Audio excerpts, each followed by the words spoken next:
எவ்வளவு சிரமப்பட்டு போயிட்டேன் தெரியுமா? அண்ணி நாங்க எல்லாம் வெளியே வந்துட்டல, அப்புறம் நீ எது கவலைப்படுற? அமைதியாரு, நடக்க வேண்டியதை நாங்க பாத்துக்கிறோம், நீ ஒன்னும் கவலைப்படாதக்கா. ஆனா ஒண்ணு விசு, உங்க ரெண்டு பேரையும் வெளியே எடுக்கிறதுக்குள்ள நான் பட்ட பாடு இருக்க அது அந்த கடவுளுக்கு தான் தெரியும். ஆமாண்டி, எல்லாம் முடிஞ்சு போன பிறகு நீ எங்களை வெளியில எடுத்தா என்ன, எடுக்காட்டி என்ன? என்னங்க இப்படி பேசுறீங்க? தாசு ஒத்த ஆளா உட்கார்ந்துகிட்டு சித்தி எவ்வளவு கஷ்டப்பட்டேன்னு சொல்ற இந்த மனுஷனுக்கு. நல்ல வேலை தாசு உதவிக்கு வந்து சேர்ந்தான், இல்லன்னா என்ன பண்ணிருக்க முடியும் என்னால? யாரு வந்து என்ன புண்ணியம்? அந்த ரோஹித் பையன் சாகலையே, உயிரோட தானே சுத்திக்கு இருக்கான். நம்ம குறி வச்சது அவனுக்கு, ஆனா என் பொண்ணு கீர்த்தில செத்து போயிட்டா. எல்லாத்தையும் நான் பாத்துக்கிறேன்னு சொல்லிட்டு கடைசியில் கோட்டை விட்டு வந்துட்டீங்களா? பிளான் பண்ணாம ஆர்வக்குள்ளால வேலை செய்ய போனா இப்படித்தான் நடக்கும். டேய், பிளான் எல்லாம் கரெக்டா தான் பண்ணோம், கடைசி நேரத்துல மிஸ் ஆயிடுச்சுடா. ஆமா, கிழிச்சிங்க. என்னமோ அது ரோஹித் பயலுக்கு இவரே குறி வச்சு அது மிஸ் ஆகி கீர்த்தி செத்த மாதிரியும், சும்மா உதாருக்கு ஒரு துப்பாக்கிய கையில பிடிச்சிட்டு அங்க போய் நின்று இருக்காரு. ரோஹித் குறி வைக்கவும் இல்ல, கீர்த்தி சாகவும் இல்ல, சுட்டவன் வேற எவனோ ஒருத்தன். நீங்க நின்ன மாடிக்கு பக்கத்து மாடியில் நின்றுதான் வேலையை முடிச்சுட்டு போயிருக்கான். காசு அவன் யாரு ஏதாச்சும் தெரிஞ்சாடா? தெரியல மாமா, நானும் விசாரிச்சுட்டு தான் இருக்கேன், ஒன்னும் தெரிய மாட்டேங்குது. அந்த கேஸை நேர்ல பார்த்து மிரட்டி கூட கேட்டு பார்த்துட்டேன், எனக்கு ஒண்ணும் தெரியாதுங்கிறான். சம்பந்தமே இல்லாம எவனோ ஒருத்தன் வந்து கீர்த்தியை கொள்றானா? யாரா அவன்? கீர்த்தி மேல அவனுக்கு அப்படி என்னடா பாக? எனக்கு என்னவோ இது ஒருவேளை கேஸோட வேலையா தான் இருக்குமோன்னு தோணுது. எதை வச்சு தாஸ் அப்படி சொல்ற? கீர்த்தியை கொல்லணுங்கிற நோக்கம் அவனை தவிர வேற யாருக்கு இருக்கு? இல்லடா, எனக்கு என்னமோ அப்படி தோணல. ஏன்? ஏன்னா கொல்ல வந்தவன் கீர்த்திய குறி வச்ச மாதிரி தெரியலடா. நம்மள மாதிரியே அவனும் ரோஹித்துக்கு தான் குறி வச்சிருப்பான் போல தெரியுது. கீர்த்தி தான் ரோஹித்தை இழுத்து விட்டு குண்டாவ வாங்கிக்கிட்டா. அந்த அயோக்கிய பையல காப்பாத்தி விட்டுட்டு அநியாயமா நம்ம பொண்ணு செத்து போயிட்டாடா. சரி, ரோஹித்தை கொல்லணுங்கிற நோக்கம் நம்மள தவிர வேற யாருக்கு இருக்கு? அது யாருக்குடா தெரியும்? பெரிய பணக்காரனுங்க, தொழில் நடத்துறானுங்க, தொழில்ல 1000 போட்டி இருக்கும். தொழில்ல ஏற்பட்ட பகையை வச்சு எவனாவது இந்த மாதிரி பண்ணிருக்கலாம்ல, இல்லையா? அது மட்டும் இல்லாம அந்த ரோஹித் ஒரு பொறுக்கி. நம்ம கீர்த்தி மாதிரி எத்தனை பொண்ணுங்க வாழ்க்கையை கெடுத்திருப்பானோ. அதுல பாதிக்கப்பட்ட பொண்ணோட அப்பனோ சித்தப்பனோ நம்மள மாதிரி பொங்கி இப்படி ஒரு காரியத்தை பண்ணிருக்கலாம்ல. யாரு பண்ணிருந்தாலும் சரிதான், ரோஹித் சாகாம கீர்த்தி செத்துட்டாலே. நாம் பெத்த பொண்ணு சாக போகும்போது கூட நம்ம ஆசை நிறைவேற்றாம போயிட்டாலே. மாப்ள, நீ ஏன் வருத்தப்படுற? அந்த ரோஹித் பைய சாவு நம்ம கையில தான். ஆமா, இப்படியே வெட்டியா பேசிட்டு கோட்டை விட்டுட்டுங்க. ஆத்திரப்படாத தாசு. ஆத்திரப்படாம என்னையும் இவங்கள மாதிரி வேடிக்கை பார்த்து நிக்க சொல்றீங்களா?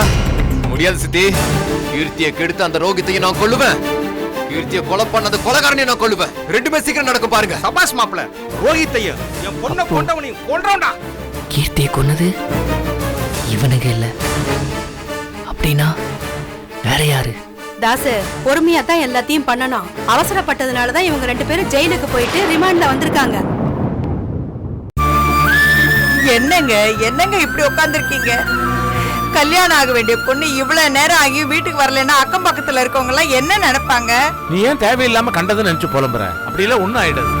அலும ஒண்ணும் விவரம் தெரியாத பொண்ணு இல்ல. விவரம் தெரிஞ்சவளோ தெரியாதவளோ அப்ப பொண்ணுங்க, அது ஒண்ணு போதாதா? பாதிப்புன்னு வந்து அந்த படுவாய்க்கு என்னங்க வந்தது? நம்ம பொண்ணுக்கு தானுங்க கஷ்டம். இந்த விஷயம் வெளியில தெரிஞ்சா எப்படிங்க நம்ம பொண்ணுக்கு கல்யாணம் பண்றது? அப்பா, என்னப்பா ஆச்சு? நாதனோட அப்பா அம்மாவை ஆர்த்தியா நீ போய் பார்த்தாங்களா இல்லையா? போன் ஏதாச்சும் வந்துச்சா அவங்க கிட்ட இருந்து? இல்லையேம்மா, ஒண்ணு வரலையே. பேசி முடிச்சிருந்தா ஆர்த்தியை கூப்பிட்டுருப்பாளேம்மா. அங்க என்ன நிலைமைன்னு தெரியாம நாம அவளை கூப்பிட்டு காரியத்தை கெடுத்துட வேண்டான்ட்டு தான் நான் அவளை கூப்பிடல. போன் பண்றதுல என்னப்பா இருக்கு? எடுக்க முடியலன்னா கட் பண்ண போறாங்க. ட்ரை பண்ணுங்கப்பா. அதானங்க போன் பண்ணி பாருங்க. என்ன பண்ணுங்கப்பா. ஏதுன்னு கேளுங்க.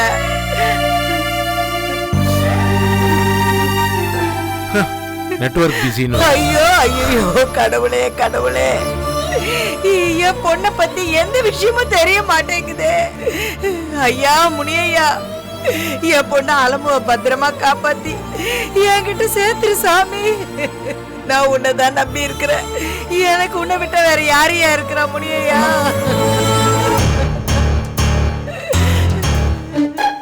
சார்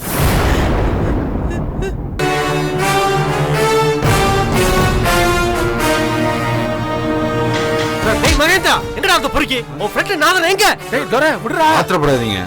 ஆத்திரப்படாம உன் ஃப்ரெண்ட் அந்த பொறுக்கி ராஸ்கல் அண்ணே. தங்கச்சி அளவு கடத்தி கொண்டு போய் வச்சிருக்கான். ஆத்திரப்படாம என்னடா பண்ண சொல்றான்? டேய் துரை. கடத்தி வச்சிருக்கான். சொல்றா சொல்றா, எங்க வச்சிருக்கான்? துரை முதல்ல அவர் சட்டையை விடு. இதுக்குதான் நல்ல மாதிரி நடிச்சு எங்க காலையே சுத்தி சுத்தி வந்தானா அவன்? என் பொண்ணை ஏமாத்தி இப்படி கூட்டிட்டு போயிருக்கானே, அவன் நல்லா இருப்பானா? நல்லாவே இருக்க மாட்டான். என் பொண்ணை கடத்திட்டு போய் எதுக்கு இப்படி எல்லாம் பண்றான் அவன்? சொல்லு. ஏய் சொல்றா, எங்கடா அந்த பொறுக்கி? என் தங்கச்சி எங்க கடத்தி வச்சிருக்கான்? சொல்றா. ஏங்க எதுவுமே தெரியாதுங்க. இந்த விஷயம் இப்பதான் எனக்கு தெரியும். கேள்விப்பட்டதுன்னு பதறி போய் ஓடி வராங்க. உனக்கு எப்படி தெரியும் இந்த விஷயம்? தற்செயலா நாதனை பார்க்க அவன் வீட்டுக்கு போயிருந்தேன். அங்க அவன் இல்ல. எங்கன்னு கேட்டப்பதான் அவங்க அப்பாவும் அம்மாவும் இந்த விஷயத்த சொன்னாங்க. கேள்விப்பட்டதும் பதறி போய் இங்க ஓடி வராங்க. அப்போ நாதர் எங்க இருக்கான்? அவன் அளவு எங்க கடத்தி கொண்டு வச்சிருக்கான்? இது எதுவுமே உனக்கு தெரியாதா? அலமு நாதன் தான் கடத்திருக்கான்றதே சந்தேகமா இருக்குங்க. அதுல உங்களுக்கு எந்த சந்தேகமும் வேண்டாம் தம்பி. நாதனே எனக்கு ஃபோன் பண்ணி இந்த விஷயத்த சொன்னான்ப்பா. அலுமுவை நான் கடத்திருக்கேன், அவளை கல்யாணம் பண்ணிக்க போறேன், எனக்கு யாராச்சும் தொந்தரவு கொடுத்தீங்கன்னா அவளை கொன்னுடுவேன்னு சொன்னான்ப்பா. சார் இந்த மாதிரி ஒரு காரியத்தை பண்றவன் சத்தம் இல்லாம காரியத்தை முடிக்கணுமே தான் பாப்பானே தவிர சம்பந்தப்பட்ட உங்களுக்கே போன் அடிச்சு வெளிப்படையா இந்த விஷயத்த சொல்லுவானா சார்? அதை யோசிச்சிங்களா நீங்க? சார் வெளியில சொன்னா உங்களுக்கு இருக்கிற செல்வாக்குல எப்படியாவது அவனை ட்ரேஸ் அவுட் பண்ணி பிடிச்சிருவீங்கன்னு அவனுக்கு தெரியாதா? முட்டாள் கூட அந்த மாதிரிலாம் போன் பண்ணி சொல்ல மாட்டான் சார். நீங்களே யோசிச்சு பாருங்க சார். அலமும் பூபாலனுக்காக காத்துட்டு இருந்தா மாதிரி நாதனும் அலமுக்காக காத்துட்டு இருந்தான். அவன் அலமுவை முதல்ல பொண்ணு பார்க்க வந்து ஏறத்தாழ 3 வருஷம் ஆச்சு. அப்புறம் 2வது தடவை பொண்ணு பார்க்க வந்து அப்பவும் கல்யாணம் நடக்காம அதுக்கப்புறமும் அலமுக்காக அவன் காத்துட்டு இருந்தான். என்னைக்காச்சும் ஒரு நாள் அலமு தன்னை கல்யாணம் பண்ணிக்கிறதுக்கு சம்மதிப்பான்ற நம்பிக்கையோட காத்துட்டு இருந்தான். அலமோட சம்மதம் இல்லாம அலமுவை கல்யாணம் பண்ணிக்கணும்னு அவன் ஒரு நாள் நினைச்சதே இல்லை. அலமு அவன் எப்படியாவது கல்யாணம் பண்ணிக்கணும்னு நினைச்சிருந்தா அதுக்கு ஏன் சார் அவன் இத்தனை நாளா காத்திருக்கணும்? அலமு கடத்திட்டு போய் கல்யாணம் பண்றதுக்கு அவனுக்கு எத்தனையோ சந்தர்ப்பங்கள் கிடைச்சது. கொடைக்கானல், சென்னை, பாண்டிச்சேரின்னு அவனுக்கு எத்தனையோ சந்தர்ப்பங்கள் கிடைச்சது. ஆனா அவன் அதெல்லாம் செய்யவே இல்லையே. ஏன்? ஏன்னா அவன் நோக்கம் கட்டாய கல்யாணம் இல்லை. அவன் அந்த மாதிரி ஆள் இல்லை சார். அவனால இந்த மாதிரி வேலை எல்லாம் செய்யவே முடியாது. அலமு கிடைக்கலனா மனசு உடைஞ்சு போய் அவ வேணா தற்கொலை பண்ணி சாவானே தவிர அலமுவை கொல்லவோ கடத்திட்டு போய் துன்புறுத்தவோ கல்யாணம் பண்ணிக்கன்னு சொல்லவோ அவனால முடியாது சார். இதெல்லாம் உங்களுக்கு தெரியுமே. நாதன் தற்கொலைக்கு முயற்சி பண்ணி ஹாஸ்பிட்டல் இருந்தது அம்மாக்கு தான் தெரியுமே. ஹாஸ்பிட்டல் வந்து பார்த்தாங்களே. சரி ஒரு பேச்சுக்கு நீங்க சொல்ற மாதிரி அவன் தான் அலம தூக்கிட்டானே வச்சுங்க. அதுக்கே சார் அவன் இத்தனை நாளா காத்திருக்கணும்? அலமு பூபாலனை காதலிக்கிறான்னு என்னைக்கு தெரிஞ்சதோ அன்னைக்கு அவன் தூக்கிருக்க வேண்டியதானே? ஏன் தூக்கல? இந்த விஷயம் எங்களுக்கு தெரிஞ்சப்பவே நானும் நாதனும் அலமு கிட்ட என்ன பேசணும்ன்றது அம்மாக்கு தெரியுமே. அவங்களும் அப்ப அங்கதானே இருந்தாங்க. நான் நிச்சயமா சொல்றேன் சார், அலமுவை நாதன் தூக்குனதுக்கு வாய்ப்பே இல்லை. அதை நான் அடிச்சு சொல்லுவேன். நான் தான் அலமுவை கடத்திருக்கேன்னு சொல்லி அவனே போன் பண்ணி சொல்லிருக்கானேப்பா. அதுல என்னமோ குளறுபடி இருக்கு சார். ஒண்ணு, ஒழுங்கான அறிவுள்ளவன் எவனோ அந்த மாதிரி போன் பண்ண மாட்டான். 2வது, அப்படியே போன் பண்ணியிருந்தாலும் போனை வச்சு நம்மளை யாரும் ட்ரேஸ் பண்ணி வந்துடக்கூடாதுன்றதுக்காக முதல் வேலையா போனை சுவிட்ச் ஆஃப் பண்ணி சிம் கார்டை கைட்டு தூக்கி போட்டிருப்பான். இது எதையுமே நாதன் செய்யல. நாதன் போன் இன்னும் ஆன்ல தான் இருக்கு. நாதன் போன் அடிச்சா ரிங்கு போயிட்டு தான் இருக்கு. என்னை தேடி வந்தா அலமுவை கொன்றுவன்னு மிரட்டுறவன் போன் ஆஃப் பண்ணி வைக்காம இப்படி அவன் தேடி கண்டுபிடிக்கிறதுக்கு எல்லா வசதிகளும் செஞ்சு கொடுப்பான். சார் என்னோட யூகம் என்னன்னா, ஒண்ணு நாதனோட போனு நாதன் கிட்ட இல்ல. போனை வச்சுக்கிட்டு யாரோ நம்ம கிட்ட விளையாட்டு காட்டுறானுங்க. இல்ல நாதனே ஏதோ ஒரு பிரச்சனைல மாட்டிருக்கான். யாரோ அவனை கட்டாயப்படுத்தி பேச வச்சிருக்கானுங்க. இது ரெண்டுத்துல ஏதோ ஒண்ணுதான் சார் நடந்திருக்கணும். அப்படின்னு நாதன் அலமு கடத்தலன்னு சொல்றியாப்பா? ஆமாமா, அதுக்கு வாய்ப்பே இல்ல. அப்படின்னு அலமு எங்க? அவளுக்கு என்ன ஆச்சு? அதான் நீ எனக்கு ஒன்னும் புரியல. சரி, எப்படி அலமுவை கண்டுபிடிக்கிறது? சென்னையில அலமு மூலியமா அறிமுகமான டிடெக்டிவ் ஃப்ரெண்டு ஒருத்தன் எனக்கு இருக்கான். அவனை வச்சு காணாம போன அலமையும் நாதனையும் எப்படியாவது கண்டுபிடிச்சிடலாம் சார். அது வரைக்கும் கேசவ் சார் மாதிரி நீங்க யாரும் பதட்டப்பட்டு எதுவும் பண்ணிட வேணாம். இரு கேசவ் மாதிரியா? இந்த விஷயத்துல கேசவ் எங்க வந்தான்? அவனுக்கு இந்த விஷயமே தெரியாத. இல்ல சார், அவருக்கு விஷயம் தெரிஞ்சிருக்கு. நாதன் வீட்டுக்கு போய் அவங்க அப்பா அம்மா கிட்ட நாதன் எங்க, என் தங்கச்சி அலும்பு எங்கன்னு கேட்டு அங்க பிரச்சனை பண்ணிருக்காரு. நாதனோட அப்பா வேற அடிச்சிருக்காரு.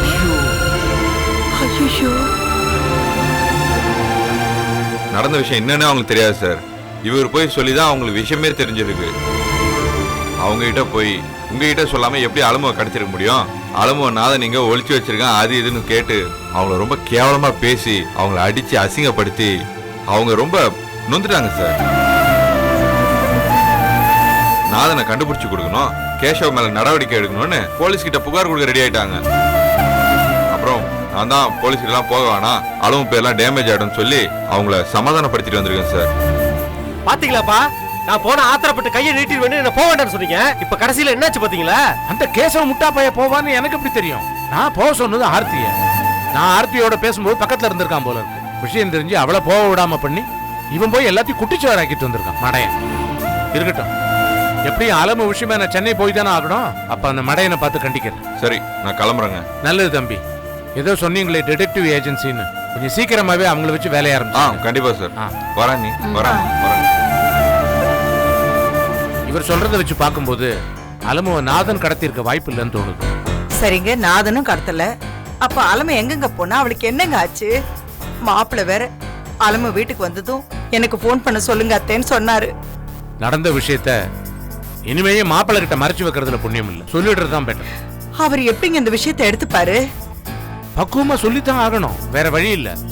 தானா வெளிப்படுறதை விட நாம சொல்லிடுறதுதான் நல்லது. மாப்பிள்ளை புரிஞ்சுக்க கூடிய ஆள் தான், சொன்னா புரிஞ்சுப்பாரு.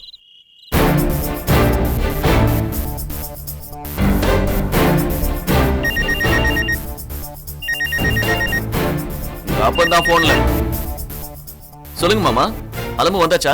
அலமு இன்னும் வரல மாப்பிள்ள. என்ன மாமா சொல்றீங்க? ஃப்ரெண்ட பார்க்க காலையில போனவ நைட் ஆகியும் வரலங்கறீங்க? அது ஒரு சின்ன பிரச்சனை மாப்பிள்ள. என்ன மாமா? அலமுவ காணும். மாமா என்ன சொல்றீங்க? அலமுவ காணுமா? ஆமா மாப்பிள்ள. எப்படி மாமா? அவ ஃப்ரெண்ட் வீட்டுக்கு தானே போனா? அப்படின்னு சொல்லிட்டு தான் அவ போனா. ஆனா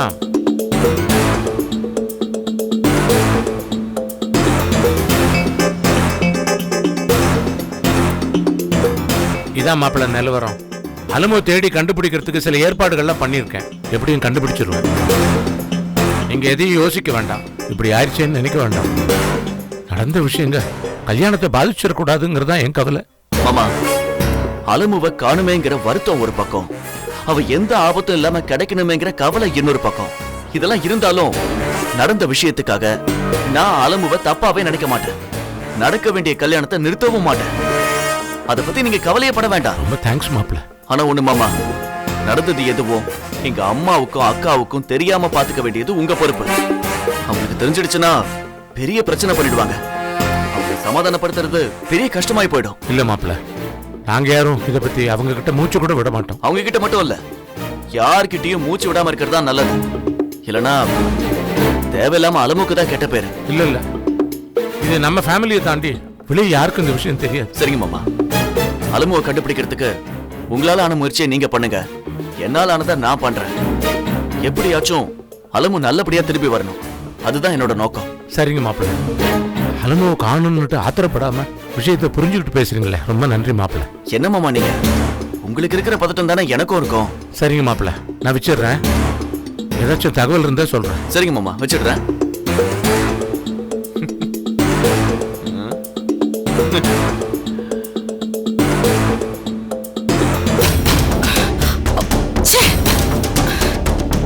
ஏன்டா இந்த பையன் இப்படி பண்றானோ? கேஷவ், என்ன? என்னாச்சு? போன காரியம் என்னாச்சு? நாதனோட அப்பா அம்மாவை பாத்தீங்களா? நாதனை பத்தி ஏதாவது தகவல் கிடைச்சதா? சரி, போன் பண்ணி எனக்கு தகவல் சொல்லலாம்ல. இல்ல நான் உனக்கு போன் பண்ண, ஏன் நீ போனே எடுக்க மாட்டேங்கிற? அத்தை மாமா திடீர்னு போன் பண்ணா நான் உங்களுக்கு என்ன பதில் சொல்றது சொல்லு? நீதான் இப்படி பண்றேன்னா இந்த ரோஹித் வேற எங்கேயோ வெளியில போயிட்டு அவனும் போனே எடுக்க மாட்டேங்கிறான். எனக்கு பயமா இருக்கு. நிறுத்து. என்னது? ரோஹித் வெளில போனானா? நீ போன் பண்ணாலும் அவன் எடுக்கலையா? ஆமா. அறிவு இருக்கா? அவன் எதுக்கு வெளில அனுப்பிச்ச? நான் தான் ஏற்கனவே உனக்கு சொல்லிருக்கேன்ல, கீர்த்தியோட அப்பா மாமா அவங்க ஆளுங்க எல்லாம் ஜாமீன்ல வந்திருக்காங்க, அவங்களால பிரச்சனை. என்ன ஆச்சு ஆர்த்தி? ரோஹித் விஷயத்துல இப்படி கேர்லெஸ்ஸா இருக்க நீ? உன்ன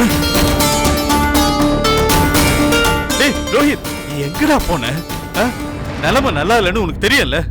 அவங்க ஜாமீன்ல வெளில வந்திருக்க விஷயம் உனக்கு சொன்னேன்ல, அப்புறம் ஏன்டா வெளில போற? டேய், உன்னை கொல்லுன்னா அவங்க அழிஞ்சிட்டு இருக்காங்க. நீ யார கேட்ட வெளில போன? என்கிட்ட கூட சொல்ல முடியாத அளவுக்கு அப்படி என்னடா அவசரம் உனக்கு? டேய் சொல்டா, எங்கடா போன? என்னடா அப்பா கேக்குறாருல, சொல்லு, எங்க தான் போன? கீர்த்தியை கொன்ன ஆளோட வீடியோ ஃபுட்டேஜ் போலீஸ் கிட்ட இருக்குன்னு உங்களுக்கு தெரியும்ல.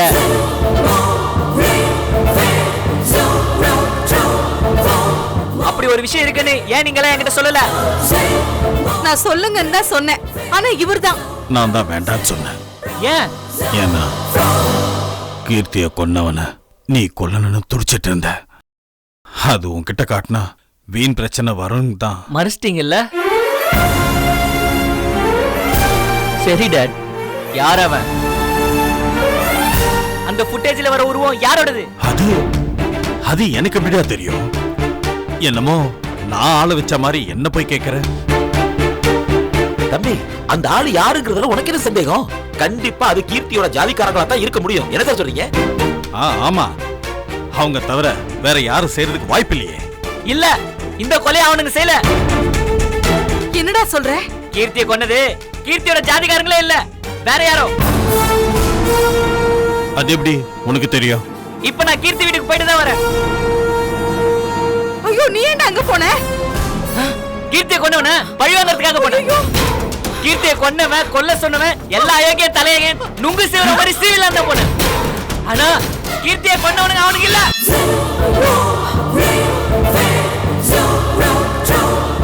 ஏன் தம்பி, அவங்க இல்லன்னு எப்படி நீங்க உறுதியா சொல்றீங்க? நான் வந்திருக்கேன் தெரியாம அவனுங்க பேசிட்டு இருந்தானுங்க, அத நான் கேட்டேன். அவனுங்க குறி நான் தானே தவிர கீர்த்தி கிடையாது. கீர்த்தியை கொன்னது யாருன்னு அவனுங்களுக்கே தெரியல. அவனுங்க பேச்சுல பொய் இருக்க வாய்ப்பே கிடையாது. அந்த பேச்சை நான் நம்புறேன். கீர்த்தியை கொன்னது அவனுக்கு கிடையாது, வேற யாரோ தான். வேற எவனோ ஒரு அழகன் தான் கீர்த்தியை கொண்டு இருக்கான். அவன் யாருன்னு கண்டுபிடிச்சு கொல்லாம நான் விடவே மாட்டேன். ரோஹித், என்னடா இதெல்லாம்? நடந்து முடிஞ்சதெல்லாம் விடு. நீ பழி வாங்குறதுனால கீர்த்தி திரும்பி வந்துருவாளா சொல்லு? அப்புறம் ஏன்டா இப்படி எல்லாம் செய்யற? அதுக்காக என்ன சும்மா இருக்க சொல்றீங்களா? அவன் என் காதலி, என் பொண்டாட்டி, என் புள்ளைக்கு அம்மா. அவளை கொன்னு இருக்கானுங்க. அவனுங்களை கொன்னு பழி தீக்கலனா நான் என்ன காதல, என்ன புடிச்சேன், என்ன அப்ப கொல்லுவேன். என் பொண்டாட்டியையும் என் புள்ளையும் கொண்டு அந்த ராஸ்கலை நான் கொல்லுவேன். ஐயோ, வேண்டாம் ரோஹித், இந்த ஆத்திரம் எல்லாம் உனக்கு வேண்டாம். இது உன் வாழ்க்கையே உன்கிட்ட இருந்து பறிச்சிரும். என்கிட்ட இருந்தது எல்லாமே போயிடுச்சு. இன்னும் இருக்கிறது என் உயிர் மட்டும்தான். அதுவும் போனாலும் பரவாயில்ல, எனக்கு அதை பத்தி கவலையே இல்லை. எங்களுக்கு இருக்குப்பா, நீ நல்லபடியா வாழணுங்கிற அக்கறை எங்களுக்கு இருக்கு. உங்க புள்ள வாழணும், மத்தவங்களுக்கு என்ன ஆனாலும் உங்களுக்கு கவலை இல்ல, அப்படிதானே? செத்தது உங்க மருமகமா? அவ கூட சேர்ந்து செத்தது பேத்தியா பேரனான்னு கூட தெரியாது. அத பத்தி உங்களுக்கு அக்கறையா இல்லையாமா?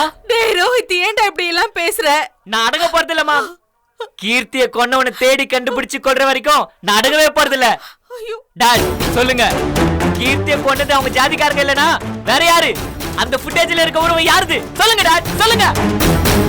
ஏன் தம்பி, என்ன தம்பி, யாருன்னு உங்க அப்பா பிடிச்சி ஒழுக்குனா அவருக்கு பாவம் என்ன தெரியும்?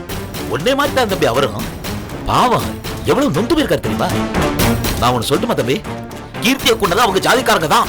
இல்ல, நான் தான் அவங்க பேசுறதை கேட்டேன்னு சொல்றேன்ல. அவங்க உங்ககிட்ட உண்மைதான் பேசுறாங்கன்னு உங்களுக்கு எப்படி தெரியும்? ஏதோ ஒரு செகண்ட்ல நீங்க வர்றத பார்த்துட்டு அவங்க நாடகம் கூட நடத்திருக்கலாம் இல்லையா? அப்போ வீடியோ ஃபுட்டேஜ்ல இருக்க உருவம் அங்க பார்த்தா நான் எந்த உருவத்தோட ஒத்து போல. அதுக்கு என்ன சொல்றீங்க? என்ன தம்பி இதெல்லாம் ஒரு கேள்வியா? பொண்ணவே இன்னைக்கு வராம இருந்திருக்கலாம். இல்லன்னா இவங்களே யாராவது கூலிப்பட ஆளுகளை வச்சு கொல்றதுக்கு ஏற்பாடு பண்ணிருக்கலாம். என்ன வேணாலும் நடந்திருக்கலாம் இல்லையா? என்ன சார்? அப்படின்னா அவனுக்கு தானே சொல்றீங்களா? அவங்க இல்லன்னா வேற யார் தம்பி? நல்லா யோசிச்சு பாருங்க. கீர்த்தி மேல யாருக்கு பகை? கொலகாரனுக்கு, உங்களுக்கு, உங்க அப்பாவுக்கு. ஜாதிக்கார இல்லைங்கிறீங்க. அப்படின்னா வேற யாரு? நீங்களா இல்ல உங்க அப்பாவா? இல்ல இல்ல, அப்படிதான் வேற யாரா இருக்க முடியும்? ஜாதிக்காரனா மட்டும்தான் இருக்க முடியும். என்ன தம்பி நீங்க இப்படி பிரிச்சு யோசிக்காம டென்ஷன் ஆயிட்டீங்களே தம்பி. கீர்த்தியை கொன்ன கொலகாரம் யாருன்னு கண்டுபிடிக்கிறதுல உங்களை விட உங்க அப்பா ரொம்ப வெறியா இருக்காரு. அது தெரியுமா உங்களுக்கு?